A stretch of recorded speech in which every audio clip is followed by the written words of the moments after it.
Deputy speaker ওনাদেরকে দেওয়া হচ্ছে, ওনারা নিবে না। কেন নিবে না? ওনারা দান করেছে, দান কেন করতে হবে? জুলাই সনদের আলোকে এটা তার অধিকার, এটা আপনি তাকে দান করতে হবে কেন? এটা তার অধিকার, কেন নিবে?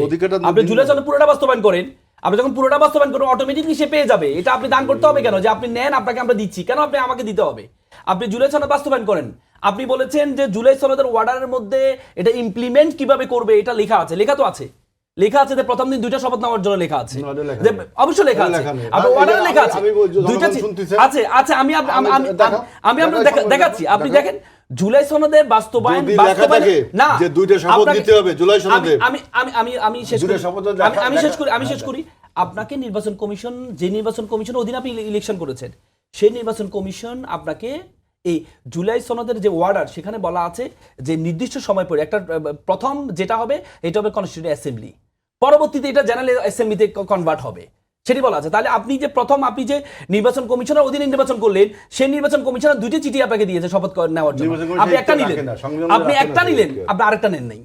আপনি একটা কেন নেন নাই? আপনি বলেছেন এই শপথটা কি নেই, সংবিধানে নেই। তো তাহলে এই যে অন্তর্বর্তীকালীন সরকারের যে শপথটা নিয়েছে, এটা কি সংবিধানে আছিল? সংবিধানে ছিল না, এটা সংবিধানে ছিল না। তার মানে বুঝে না, আমরা সংবিধানের কথা বলিনি, আমরা বলছি যে কনসেনসাস কমিটিতে এরকম কোনো আলোচনা হয়নি যে 2টা শপথ নিতে হবে। সুতরাং নির্বাচন কমিশন আমাদের শপথ নেওয়ার জন্য কি জন্য এই নীল কাগজটি ধরিয়ে দিল, এটা কার অনুমতিতে দেওয়া হলো? স্বরাষ্ট্রমন্ত্রী প্রথম দিনে বলেছেন যে আমরা সংবিধানের শপথটা যুক্ত করব, তারপর আমরা শপথ গ্রহণ করব।